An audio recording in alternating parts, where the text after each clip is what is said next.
Well, hello YouTube, and this is going to be a video on Mauser books, specifically if you're looking to collect Mauser sporting rifles. You can see I've got one in the background here. This is in one of my earlier videos. I actually got the front sight back on and resoldered that back on, used a sight soldering jig.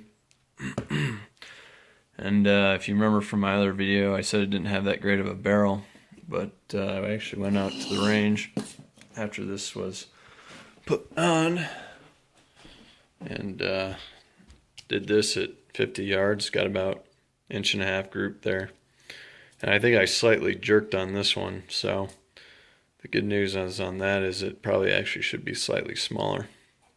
I used the Bushnell rangefinder to verify that 50 yards, so I wasn't eyeballing that. So yeah, pretty happy considering the condition of this bore. But that's not really the topic of today's discussion. It's basically just going to pull out 3 books that are pretty good if you're into original Mauser sporters, and the first one is actually specific to the military Mausers, and this was written by a German, I believe, doctor. He's a Dieter Storz, I think I'm saying that right. And it's a translation, but it's a really good book. Sometimes the translation, I can tell it was done by someone who wasn't super into firearms, because sometimes here and there there'll be something that's not exactly right, but I mean, if you can figure out what it means. It's not like anything terrible, and it doesn't happen that often.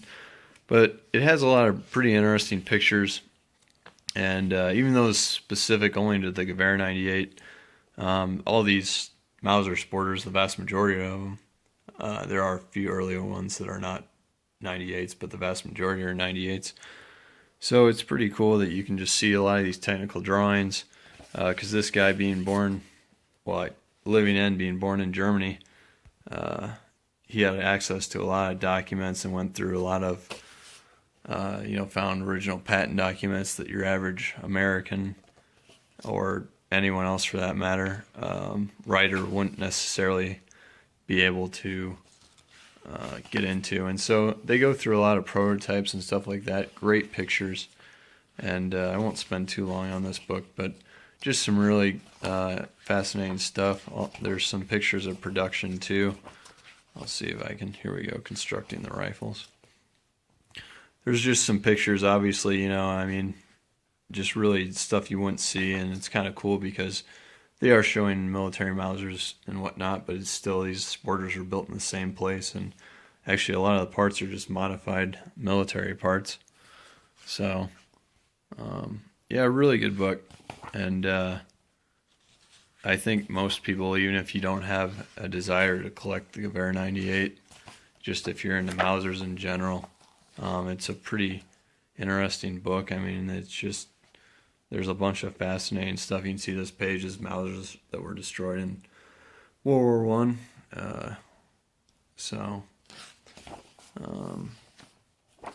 Yeah, good solid book. Would really recommend it to anyone into Mausers. Here we see the blacksmith shop at the factory in Hamburg. I'm picking up the light badly here, I apologize. But yeah, you get the idea. There's various items.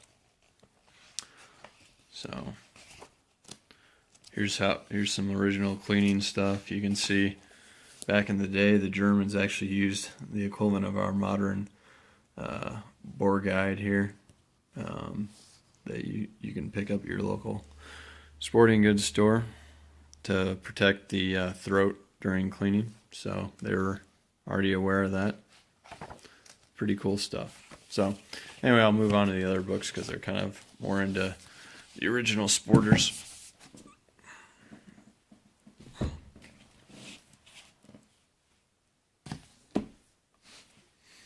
So I'll start with, I'd say the 2 books basically you should have is, this is almost a must. This was, let me flip this around here. This is the Mauser original Oberndorf sporting rifles. And this is by Collector Grade Publications. And this actually was just recently reprinted, and it was out of print for quite a while. And when it was out of print, it was about $400 on eBay, and people were actually paying that price. It's a really good book. It's just about Oberndorf sporting rifles. This is about, your larger caliber. John Speed, the author of this book, also does one on 22s. That's not really something I'm that into collecting, so I didn't pick it up. But yeah, I mean, just from an investment standpoint, these are, I think, about $120 right now, and I would imagine when they run out again in a couple of years, they'll probably be back to $400 on eBay. But this basically just gives you some Mauser history, kind of just where the 98 action came from, and some good pictures and whatnot of, period stuff. And then it also goes into, let me see if I can get there. So right here is about where we start going into the specific pre-World War I sporters. This is the Type B that I have, made in 1913, 1914-ish. I don't know what pattern this is off the top of my head, but and it just gives you some great information. Really good book. John Speed did a lot of good work in this and went to a lot of research.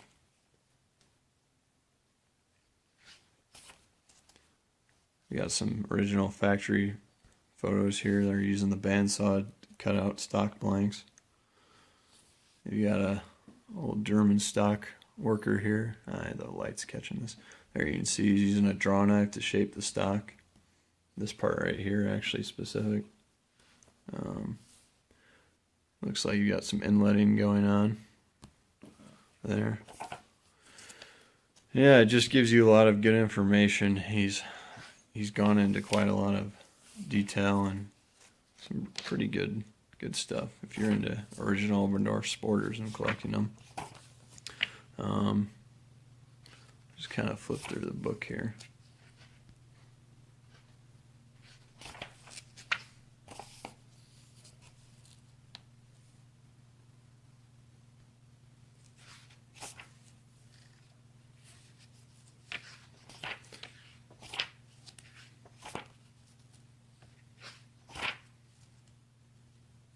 Here's Rigby specific Mausers, a chapter on that. I'd love to own one, but those are rather expensive.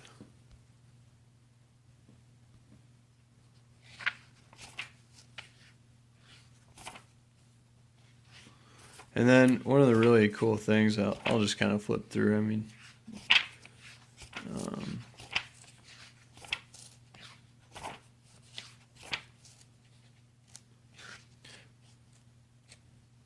here's some original factory documents here, and you can see they're talking about groupings when they test them at the factory. That right there is at 50 yards, and that grouping's 2 inches, and this rifle actually did 1.5 inches with 3 shots. Granted, they fired a heck of a lot more than I did, but that's encouraging, especially, like I said, the bore on this has some pitting, but it's not the worst bore in the world, and it shot quite well, so very happy about that.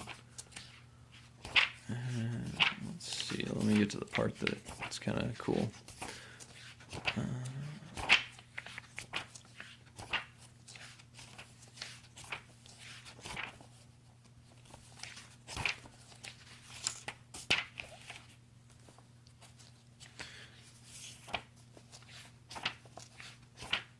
So here's some good color templates. You can see various sporters. Good photography.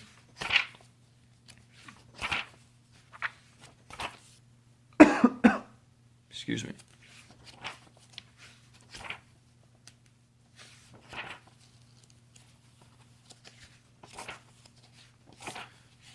Should be, here we go. Now this is what's really neat. Serial number and production dates, 1898 to 1946. And so essentially you just go and you look at your serial number. And in my case, I'll use this as an example.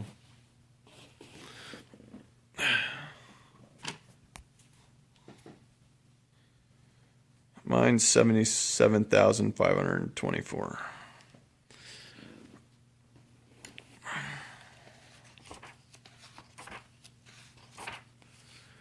So I find 77,524, which is right about in here. So we know we're about 1913-ish, maybe real early 1914. And it's kind of cool because these are ones that he's looked up or had access to, and he gives you what they are. So it looks like a lot. The Model B was the most prolific model, which is what this is. And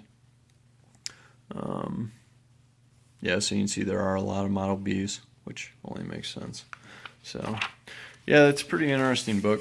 And if you're into collecting the old original Oberndorf Sporters, this is the book to have if you can only have one.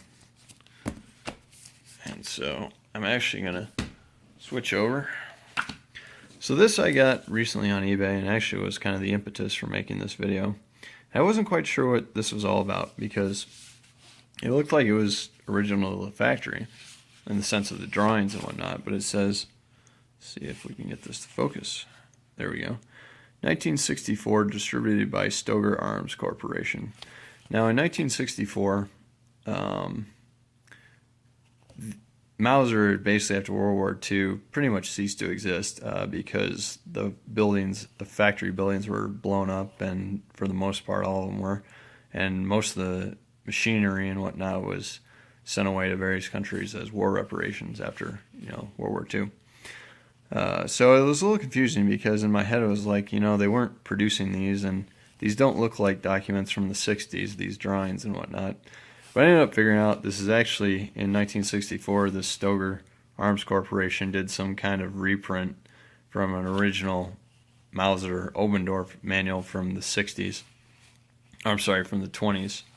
And you can see it's definitely after the First World War because Mauser was formerly Waffenfabrik Mauser, and then they changed their name to the Mauser Werke AG. But this is actually, you can find these on eBay. And they're pretty cheap. I got this one for I think $9, including shipping. And yeah, it's a reprint of the 20s of a manual that was obviously made by Mauser to send to the English-speaking market. And it's really quite interesting. In fact, John Speed in his book takes several pages out of this. But it's just got some really interesting stuff in here.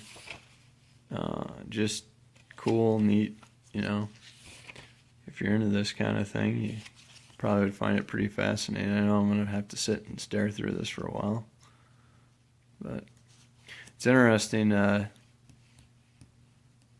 8mm J or JS, because that was a military cartridge, and in Germany, you weren't allowed to have any military cartridge sporting firearms per the Versailles Treaty after World War I. And you can see there's no 8mm J or 8mm JS offered because they couldn't do that. You got the 8x51 and the 8x60. The military Mauser ammunition was 8x57. So that's kind of interesting.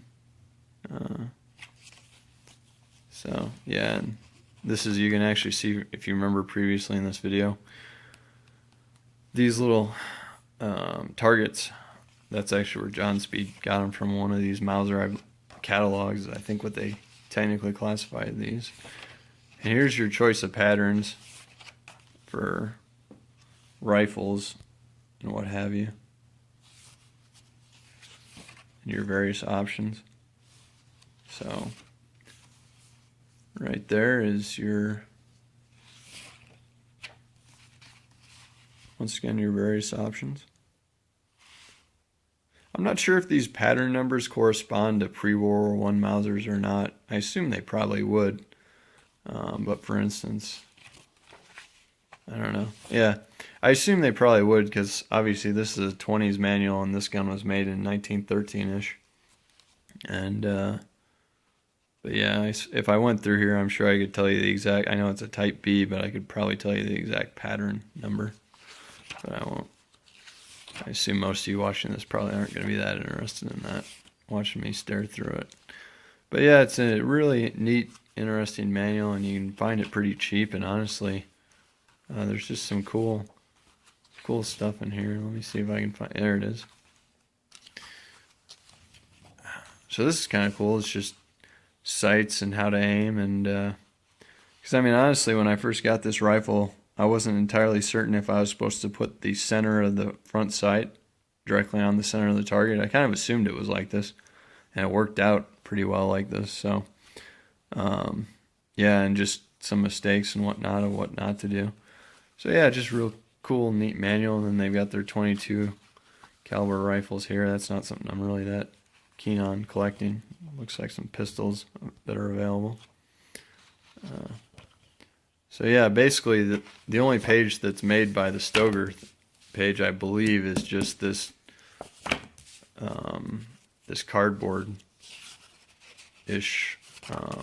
printed, because I think the original, and I could be wrong on this part, what I'm telling you right now, I think this part was the original catalog that you would have seen.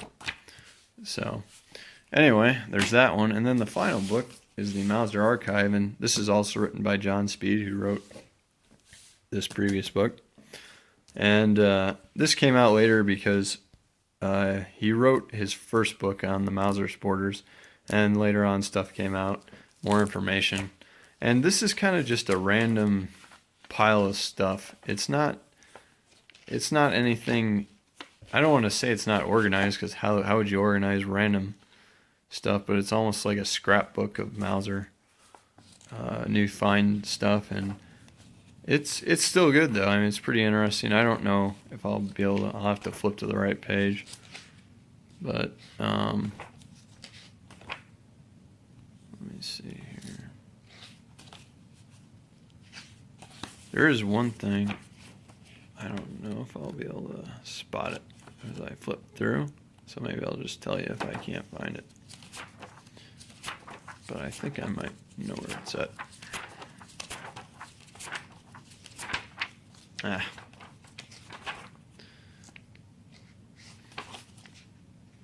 Well, here's more specific Type B. I think this is post-World War I stuff, but there's codes on what this and that was, and as far as your calibers and whatnot.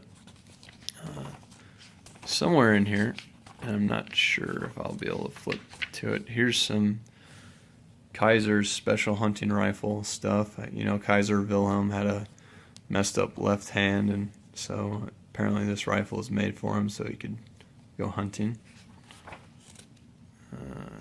Oh, here we go. Maybe. Oh, perfect. So this is actually an original factory document, and it's got your dimensional data for your round barrels.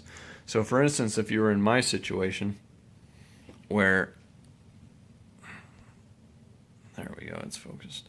The rear or the front side of mine was missing, but it came with the rifle, the original one, so I was just able to resolder it back on.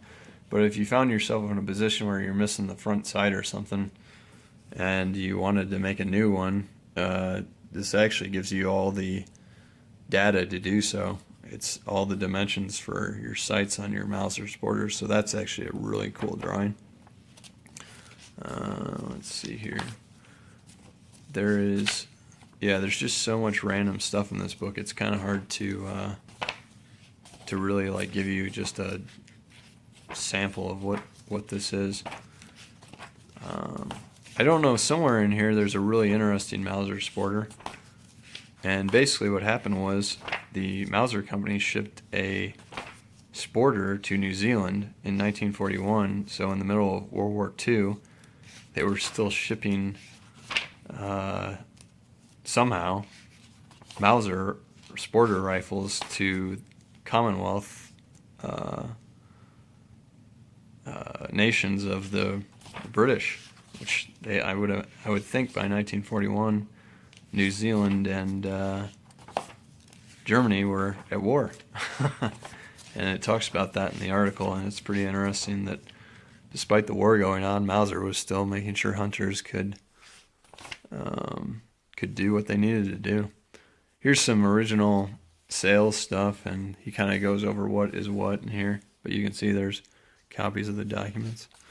So yeah, this book's kind of just one of those. I wouldn't say if you'd only own one book, I definitely wouldn't own this, but it's a pretty interesting book, and certainly complements my other collection. I have other Mauser books, but honestly, these are the only ones I really ever find myself thumbing through.